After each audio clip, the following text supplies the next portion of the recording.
Brilliant. Hello. Hello. And we've got some lovely music, I think, playing in the background. It will dissipate. Gently. It will. It's a lovely lead into this final week. I'm feeling calm already and composed. Lovely lead into this final week of ADHD Awareness Month. So we are now in week 5. And so we are now today and tomorrow, we are going to be tackling some questions that viewers have sent in. Now, there were quite a few questions. I was quite surprised about the volume of questions. So we'll only be able to tackle a few in half an hour, but do join us tomorrow. We've got the second installment on Ask an ADHD Coach in the Workplace. So today is family and friends, is that right? Yeah, today's family and friends. But what I've seen, I think a lot of the questions are kind of more general about ADHD and ADHD coaching. So it looks like that's kind of what we're going to be focusing on today. And so thank you very much for sending your questions in. And thank you very much, Rachel, for putting the questions to us. So shall we get started? Because we've got a lot to go. Let's go. Yes. And so the first one is, do you think ADHD is a real superpower, or is that an overused term? What do you think? For some people, it's an offensive term. When I first started out as the ADHD advocate in 2018, on the website, I talk about ADHD being a superpower. And I actually got someone reaching out to me and was quite, offended by that, because obviously ADHD comes with, really adverse life outcomes. The untreated ADHD can lead, to things as severe as, a crime, substance addiction, suicide even. So, it isn't always a superpower. It very much can be like the bane of your existence, right? Particularly, if you don't understand it, if you don't get the support that you need to be able to harness your strengths and be able to redesign your environment so that you can lean into your area of unique brilliance and really use that as an ADHD superpower. So it is really important to be able to provide perspective around the use of that term. Yeah, because the last thing we'd want to do is minimize the very grave consequences of untreated ADHD. Very true. And I'm guessing in some ways, the superpower analogy is because it does have great strengths as well. Oh, massive. Well, that's the thing. Yeah, that's a really good point to note. Yeah. The reason why is, with ADHD comes massive creativity, innovation. A lot of ADHDers are visionaries. They're problem solvers. They've got passion in space, probably sometimes too much. They are very caring. They're very passionate individuals. They're resilient. And in their areas of strength, they can sometimes, run rings around their neurotypical peers when they're authentically interested. Remember, they're the Ferrari brains, however, with the bicycle brakes, which is the issue. A little bit like Elsa on Frozen, when she can't control power and she just because she can't control the power, she ends up hurting people and, and she has to kind of mask and keep it. Sorry, I know I'm using Frozen, but that song. What was that song? What's the first one? The one I'm talking about? Let It Go. Yeah, Let It Go. Yeah. It's got that similar kind of thing to it. It can be a superpower, but if you don't know how to use it, and it's the wrong situation, that you can wreak destruction, basically. Okay. Yeah. Okay. That's great answer. So the second question we've got here, do you think ADHD has been around forever, or is it relatively new? Do you think the number of ADHD is increasing down the generations? ADHD has been around forever.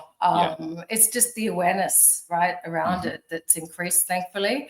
But if you look back, because ADHD is genetic and there's an intergenerational impact of ADHD, what we've found when we talk to people about ADHD and they realize it's intergenerational, they then look through the lens at their ancestors, parents, grandparents, great-grandparents, and often there's alcoholism, there are suicides, there's addictions, and then being able to look through the ADHD lens at that, obviously you're kind of viewing your ancestors in a very different light, and you obviously have a lot more compassion about what they must have gone through. But it's always been there. You heard about the hunter-gatherer evolution required there to be ADHDers, because who's going to be impulsive enough to scout out, like a very dangerous situation or in a war, you go. That risk-taking, spontaneity, the impulsivity, that pioneering kind of spirit. So, and there's a reason why it's still here, because, that those same traits are needed. Those same people are needed, right? Yeah, absolutely. And I think it's, it's a neurological condition. So it's not something which just go or come away or be less prevalent. It's always been there. So I think it's the awareness of it, which is the difference, as you say. Yeah, and ADHDs are attracted to each other as well. So just on the genetic part of that, obviously, if ADHDs are coming together and having children, you're going to get more ADHDs. So it's gonna be around, and it's a good thing when understood. Absolutely. How can working on my ADHD challenges positively impact people around me? Oh, that's a very good question. A lot of ADHDs, so I kind of have always split the ADHDs into two different camps. So the kind of forgetful fairy type ADHDs and the worrying warrior type ADHDs. And we talk about this during, I think it was last week in Friends and Family, the different types of ADHDs that come together, the cat and the golden retriever type. Again, it's about self-awareness, right? Because quite often, you could be acting in a way that could be causing other people frustration, anxiety, very much getting in their way. But if you are a forgetful fairy style ADHDer, you'll probably be blind to that. And then you'll probably just be thinking, gosh, that other person is overreacting or being very unfair to me, or, so it's that lack of self-awareness that makes us stay in our own way. But then once we understand the ADHD, once we understand and can see, right, because we can't see our patterns, and we certainly aren't going to hear it from, say, our partner, because we're already feeling very rejection sensitive about it. But once, in a non-judgmental space like coaching, we can better see, those patterns in ourselves, right? Then we can do something about them. And that obviously is going, we're able to kind of look through the lens, the ADHD lens at ourselves, but then also be able to look through their lens as well in terms of how we're impacting them and maybe what would be a better approach to take, and be able to meet their needs as well. It is absolutely crucial. And such positive outcomes when you can look through that lens. Absolutely. That's a great answer. And another question here, which is, how do we go about dispelling the myths about ADHD? Someone said to me last week that it's because we feed our children too much processed food. And that was a former nurse, apparently. Whoa, yeah. And again, just a message out there to all healthcare providers, teachers, anyone supporting ADHD like, trust me, they already carry a huge amount of guilt and shame. So that kind of messaging, one, it's not true. But also it's just going to exacerbate guilt and shame. And that's not going to help, say, the parent support their child with ADHD, because again, remember, ADHD is quite genetic, and often ADHD parents are short for time and sometimes will feed their child processed food. Perhaps the child's autistic and will only eat processed food. And you've got to have perspective, and, you've got to be able to, choose your battles, right? So better that child eats something than absolutely nothing. So basically, in terms of dispelling the myths, making sure that you are going to trusted sources of information, because there is so much misinformation on TikTok, for instance. Same with ADHD coaches, because it's unregulated. There are a lot of people that don't go through the certified training, calling themselves as coaches because they've got personal experience of it. But again, your experience of ADHD is going to be different to someone else's, and there's danger in just kind of assuming that there's the same and then just advising them on certain things. So source, trusted. So for instance, certified ADHD coaches, making sure you are being coached by someone certified, and also sources like Attitude. Attitude is excellent. And then we put out a lot of information via our YouTube channels on like Empower ADHD and Ascend ADHD. So yeah, it's making sure you go to the right sources. Absolutely. I think the right sources thing can't be emphasized enough, because the wrong information can be harmful. And obviously, that, as you say, there's a huge amount of bad information out there, and generalizations and stereotypes which don't help the situation at all. No, definitely not. So yes, getting educated.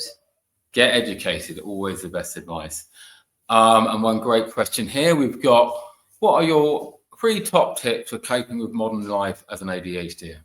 Yeah, first one, to look through the ADHD lens. Like, you've got to be able to understand your ADHD, how it presents, what the challenges are in particular, but very much like you said earlier, the strengths, because so often when ADHD comes to us, what we see is a very negative mindset, really negative narrative. They're telling themselves a pretty brutal story and an inaccurate story, in that what they see as character flaws are not. They're ADHD traits, just they didn't know that they were.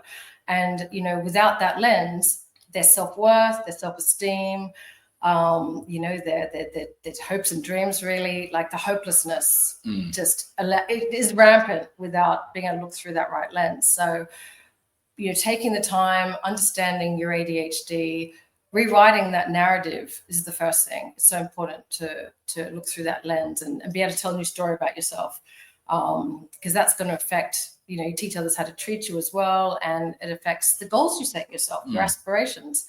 So that's number one. And then identifying your strengths. Again, like you said, ADHDs have huge strengths, quite often don't know what they are or won't admit to them because of, it's uncomfortable.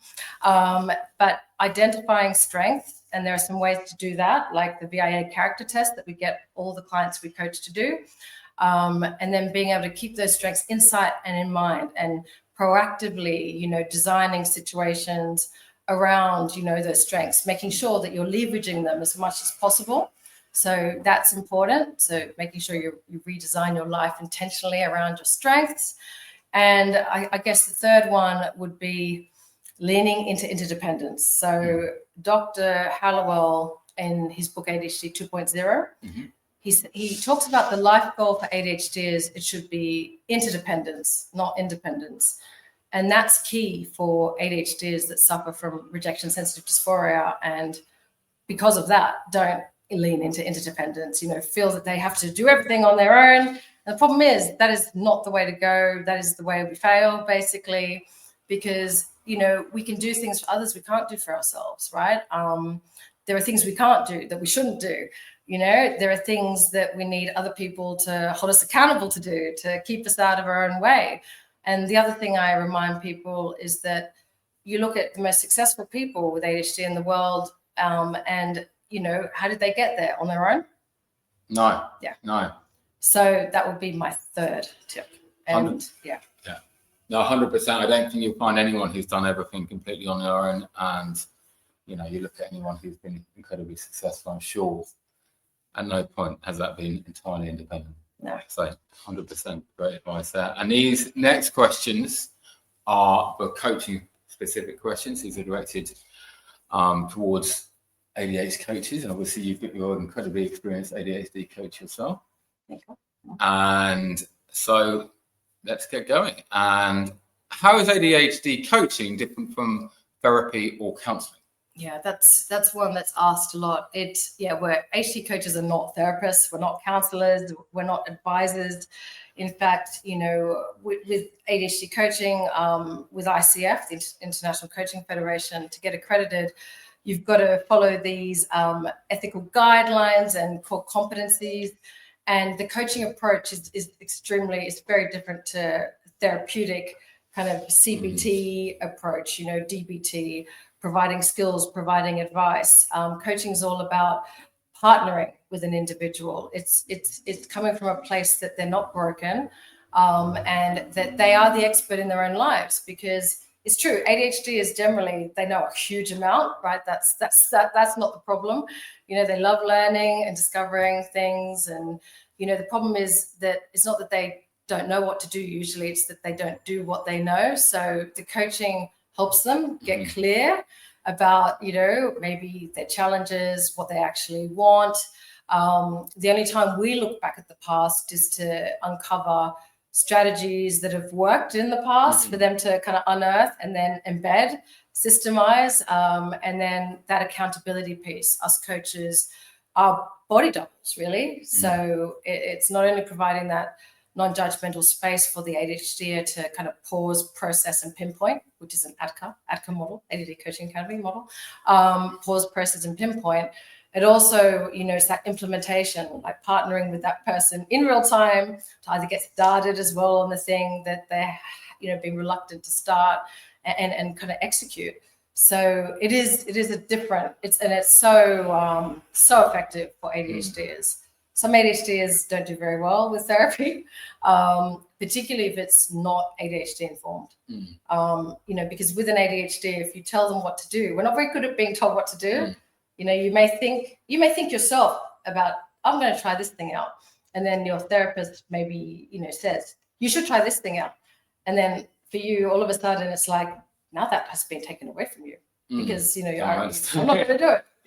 You told me, I feel like you had to tell me. That was my idea, Yeah, absolutely. And I think it seems always to me like it's always more positive going forward approach as opposed to aggressive looking back approach in certain ways, which some forms of approaches can appear to be, and particularly for some ADHDs, that maybe that's not the best approach going forward if it's goals which they're looking to achieve rather than issues they're wanting to or don't want to. That's a good point. That was a really good point, because we say in coaching as well, where focus goes, energy flows. And, looking back, because ADHD is prone to negativity bias and rumination, where focus goes, energy flows. So if you look too much back, and that can trigger sometimes, because some ADHDs report that it's like they can replay movies. So if they're reminded of something, and sometimes because we're so sensory, even, a smell of something can take them back to the past into a particular memory that they can get trapped into. So we've got to be careful when it comes to going back to the past, where because us coaches, we focus on kind of strategies, what worked in the past as opposed to the situation that, obviously therapy very much is very important for ADHDs, but it's got to be ADHD informed therapy. Really important. So it's about finding a therapist that understands ADHD and they can work, together with your coach and not undo things that you're doing in coaching, for instance. That's really important. And what's great is that there are so many therapists now training to be ADHD coaches as well, which is helpful, but they are different. You've got to wear a different hat when you're doing it. Yeah. It's a different medium. It is.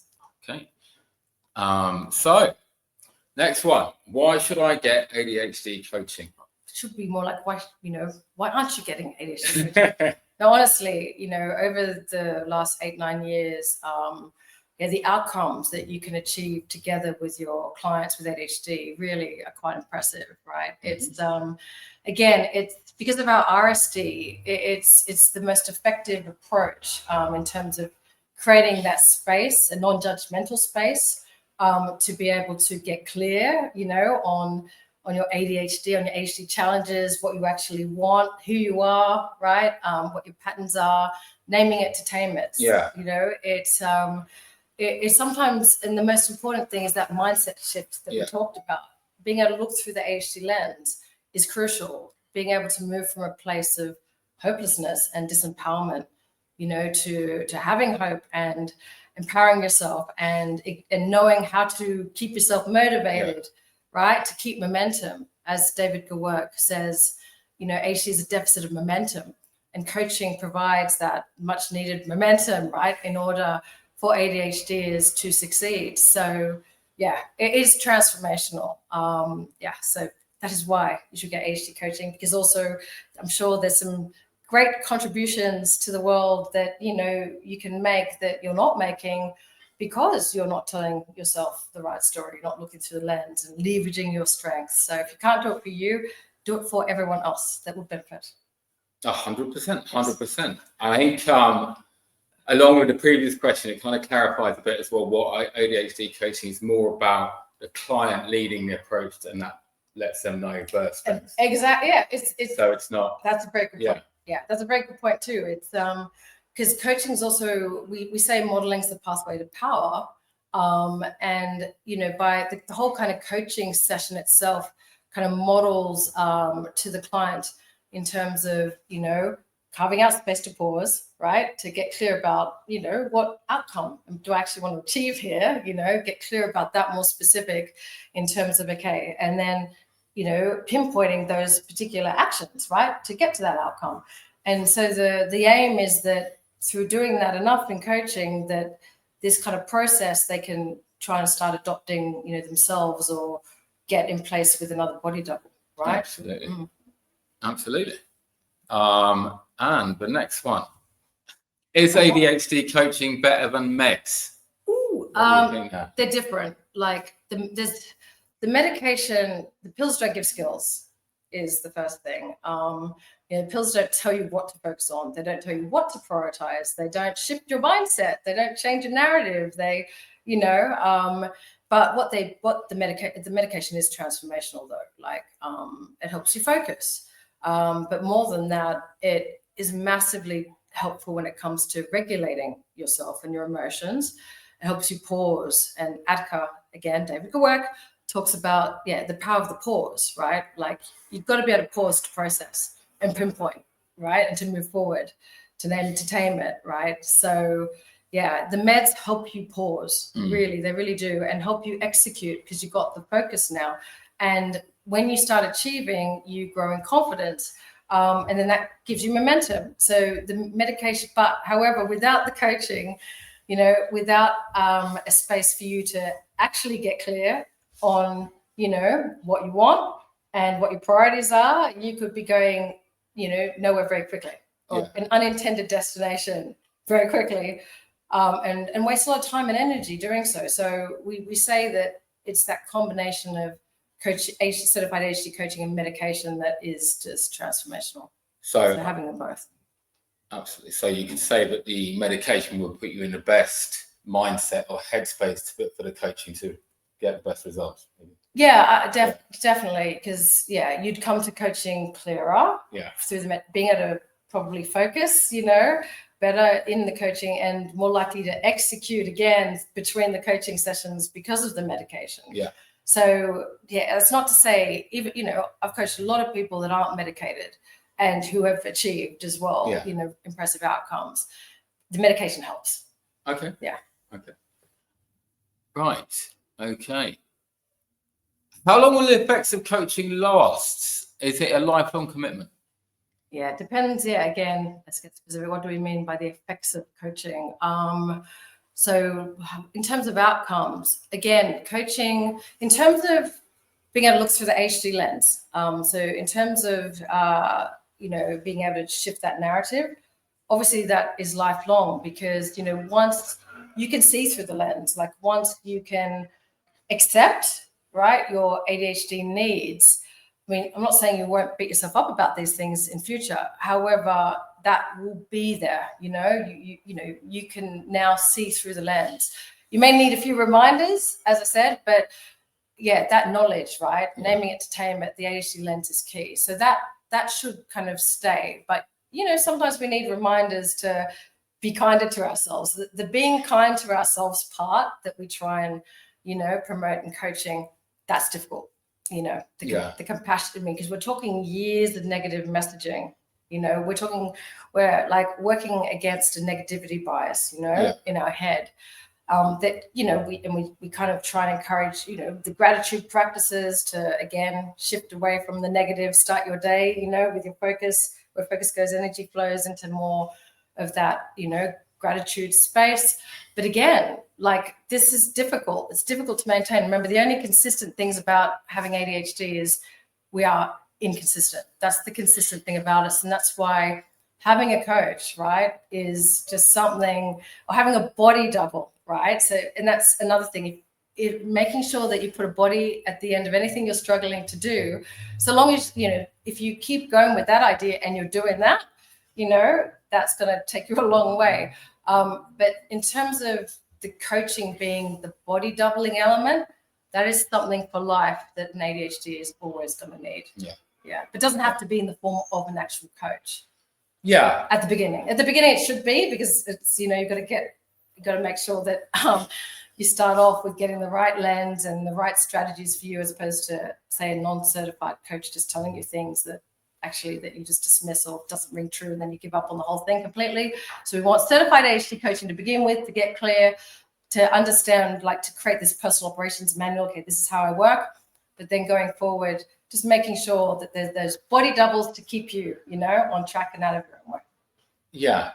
Yeah, that sounds amazing. I suppose it's also as well the initial coaching period or time, and that give you the guidelines, as it were, or the right track with your specific ADHD and the way your brain works, which is hugely important to any ADHD. Yeah, you're right, because they are the expert in their own lives. It's just very hard.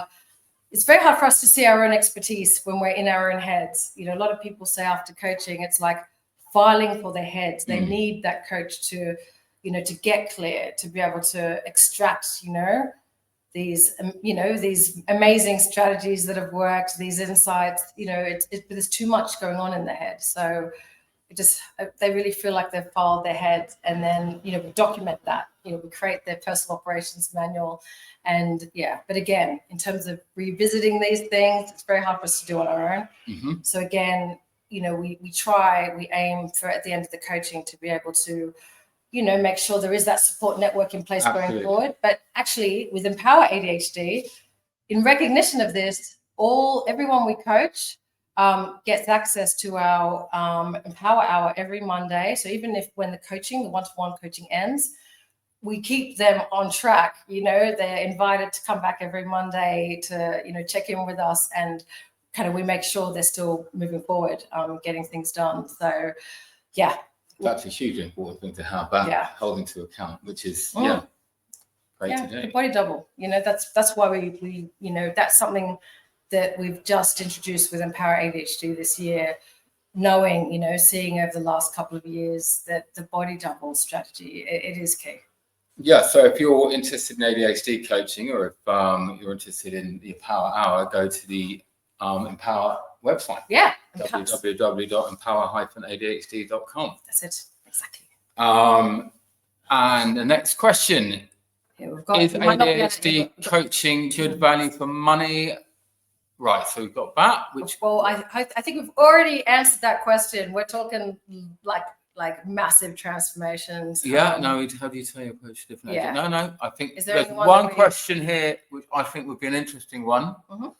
How do you tailor your approach for different ADHD presentations? So inattentive versus hyperactive. Is there a different way of coaching you'd use for different types? Yeah, well, again, like we were saying earlier, that's the difference between certified ADHD coaching, ICF style, is that, is completely tailored to that person.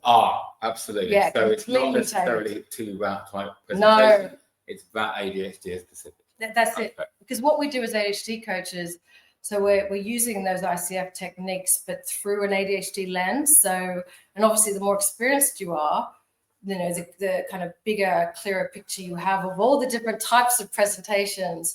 But because you're truly coaching and being curious, because that, they are the expert in their own lives. Absolutely. Right? So it's about never assuming, and it's about helping them actually see their picture of themselves, for them to see that picture. And it's about us kind of asking the right questions to help them build that accurate picture. Absolutely. And so, we don't have to adapt anything. We just do what we do. And they do say, if you can coach an ADHD, you can coach anyone, honestly. Yeah. And that's for many reasons why that is. But that's why it's such a fantastic process. Yeah. Absolutely. So as we said, if you're interested in ADHD coaching, you can get in touch with us at empoweradhd.com. Yep. We've got a few questions here that we didn't manage to answer, or that Stephanie didn't manage to answer, but hopefully within the questions you did answer today, I think the answers to these questions might be there. If not, do get in touch with us again, and thank you so much. Yeah, and tomorrow we've got another one of these. Yeah. It'll be more on the workplace and for entrepreneurs. So join us then. We might answer some of the more generic questions then too. So thank you for joining us. Thank you so much. And we look forward to supporting you. Get in touch with us at Empower. All right.